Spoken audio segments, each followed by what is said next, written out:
Alrededor de nosotros hay espíritus. Una vez casi me mató una bruja en Carmen de Apicalá. Conscientemente yo no te podría responder eso. Y si me apareció una mujer vestida de blanco, tuvimos 3 posesiones. Ningún amenazado, que la iglesia es una farsa, esta es una sociedad de la mentira. Para mí Dios es una energía. A nadie le interesa que nosotros sepamos que existe vida extraterrestre, que los Illuminati que están por allí están observándonos. A mí me dicen en las redes sociales que yo estoy loco.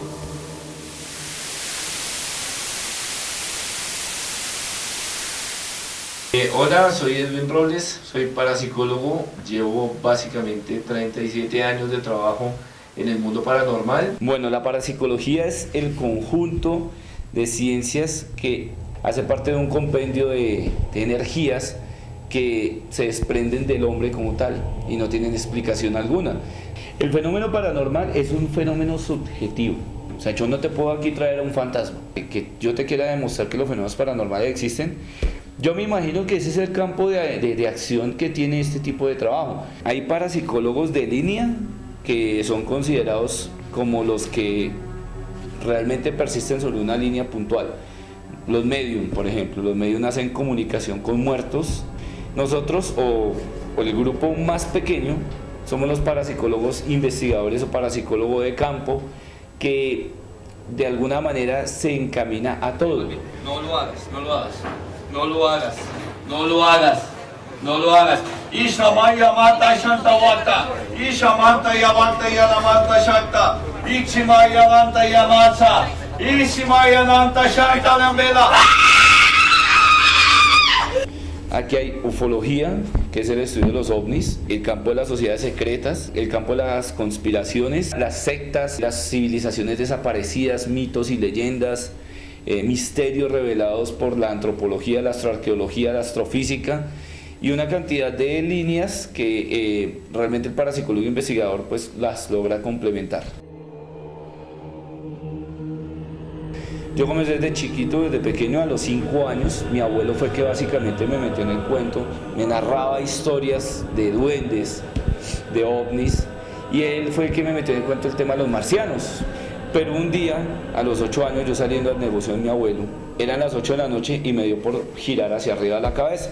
Observé un plato gigantísimo a 500 metros mío, pero era una cosa impresionante lo que después yo conocí como nave nodriza, pero una cosa aterradora. Yo decía, por fin veo lo que mi abuelo me decía. Yo era de ese tipo de niños que hemos visto en películas de terror que son solos, y que tienen arriba en el último piso un ático donde guardaba los más preciados tesoros que para mí eran los libros, y me encerré en una especie de universo totalmente propio, un universo que yo mismo creé. La mayoría de investigadores como yo son personas muy solas, precisamente porque no sabemos en qué momento nos vaya a pasar algo. Yo hace 2 días estoy atendiendo un supuesto exorcismo, y la persona no tenía ninguna posesión, sino tenía una especie de delirio, una esquizofrenia, y era un muchacho bastante acuerpado que yo creo que si no hubiéramos entrado con las 6 personas que entramos a detenerlo, ese pelado me hubiera matado, sobradamente me hubiera matado.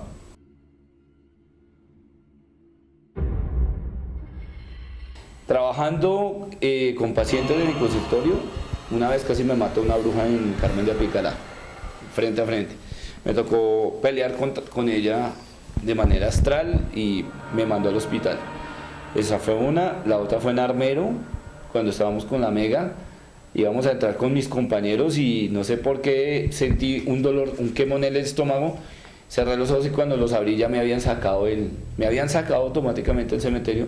Yo le pregunté a mi compañero Xavier y Xavier me dijo que había escuchado una voz que había salido de mí que decía: suéltenme y déjenme aquí. Eso me asustó por completo, además de que ese día cayó un aguacero impresionante, que incluso nosotros pudimos observar un rayo que nos cayó a 500 metros de donde estábamos.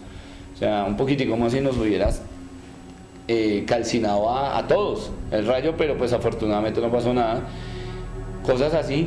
En la anterior casa donde yo estaba, yo vivía solo y se me apareció una mujer vestida de blanco en la penumbra de la habitación, y yo quedé inmóvil ahí, no me podía mover, y empecé a combatir en astral con la entidad, y la entidad se giró, se vino hacia mí, se me montó encima de la cama, levantó las cobijas, vi que se tapó y solamente dejó esta parte libre.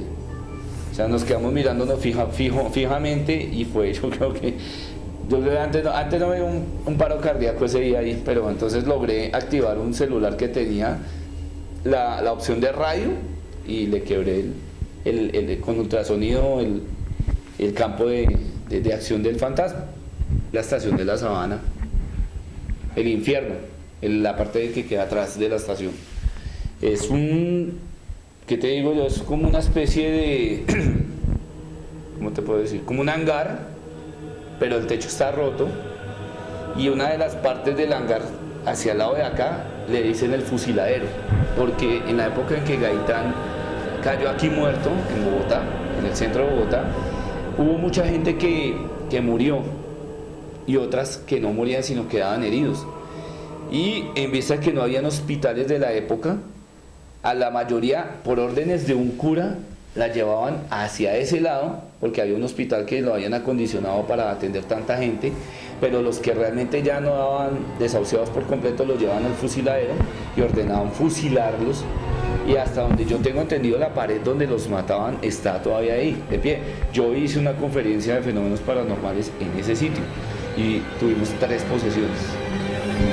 Entonces siempre fue bastante duro. Ese sitio es pesado.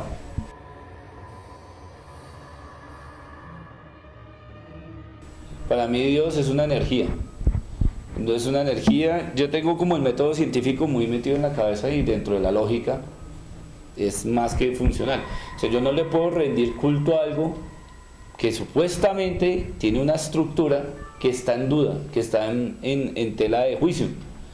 ¿Sí? Por ejemplo, que la Biblia dice que tiene unos libros, y que esos libros ni siquiera tienen una fecha exacta de su transcripción, o sea, la traducción, empezando por ahí, que porque el Vaticano ha sido, por ejemplo, de alguna manera dirigido por la mafia italiana, como la P2, muchas personas relacionadas con ella, han habido papas amenazados de muerte si llegan a hablar de algunas cosas. A nadie le interesa que nosotros sepamos que existe vida extraterrestre, porque aquí impera el poder del dinero, y porque el Illuminati o los Illuminati que están por allí están observándonos. Saben, por ejemplo, que nosotros estamos también conspirando en contra de ellos, pero desde que nosotros no hagamos como una especie de alarma general, hasta ese momento ellos no van a atacar. Ellos no lo atacan porque realmente el país no le va a creer a uno. O sea, un país, por ejemplo, con los países tercermundistas como ese que es católico, no le va a creer a uno de la noche a la mañana que la iglesia es una farsa. Primero van a decir a mi hereje antes de que puedan comprobar si efectivamente eso no es una farsa. Segundo, mantener distraída a una sociedad e idiotizada con realities, con novelas estúpidas, con magazines estúpidos y todo ese tipo de situaciones, van a hacer que efectivamente la sociedad conviva en una mentira. En teoría, yo no puedo decir simplemente más que esta es una sociedad de la mentira. No convivo con ninguno de mis papás. Mi mamá vive fuera de Bogotá, mi papá vive acá, pero mi papá pues obviamente por su trabajo vive ocupado. Mi hermana también vive acá, pero digamos que ellos no los mantengo al tanto de mi trabajo. La única persona que es testigo presencial y que se ha dado cuenta de lo que me pasa es mi esposa, que pues a veces me da hasta como miedo y tristeza pues integrarla en este tipo de situaciones, porque es bastante fuerte.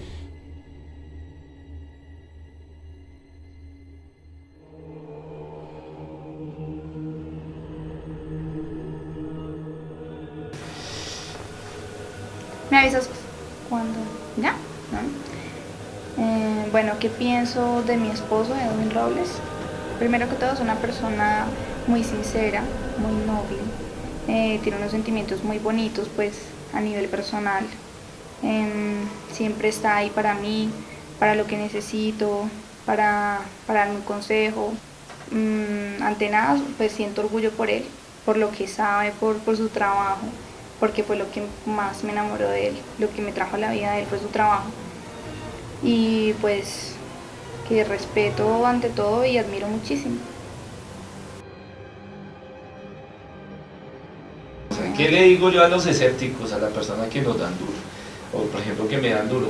Pues que me alegra por ellos ver que al menos mi trabajo los atrae, así sea para criticarme, ver cómo trasciende la imagen de una persona y de una frase que siempre voy a tener en la cabeza que me enseñó un periodista. Que me enseñó un periodista cuando alguna vez me metí en problemas por allá en Chile, por una vaina que pasó. Pero él me dijo algo muy claro: hablen mal o hablen bien, lo que importa es que hablen. O sea, preocúpese el día que no hablen por usted. O que hablen que hablen de usted. Entonces a esas personas que son escépticas, pues les mando un cariñoso abrazo, no hipócritamente, sino un cariñoso abrazo. Y qué chévere que me sigan criticando, porque cada vez que veo sus comentarios me doy cuenta que me falta muchísimo por aprender, y gracias a ellos es que básicamente sigo como en el camino de esta carrera.